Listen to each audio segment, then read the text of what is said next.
संध्या बेले चा बनाली और मिक्सचर टिके आनी देखला बेले मिक्सचर डब्बा ने मिक्सचर ही नहीं ना सरी जाइए सांगे सांगे कम टाइम रे बनला पूरा गोटे मिक्सचर बनासी जिनटा कि चा संगे भी खाई हेबा और दिवाली स्नैक्स के भी काम हेबा। दिवाली भी तो आସୁଛି संगे संगे कढ़ी ना तेल पकाली तेल गरम कली और चूड़ा डब्बा न चूड़ा काढ़ी करी ना पके पके चूड़ा के भल से छानी नेली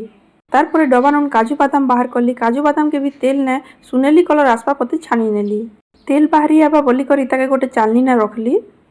किछि मेसिंगा पतर के नी करी ताके चालनी नहीं एंता बुड़े कर छानी नेली और मूंगफली मंजी गोटे मुठा पूरा भी तेल ना पके कर छानली छुआ छुनी सब कर सारली और एबे मिक्सचर बनाबी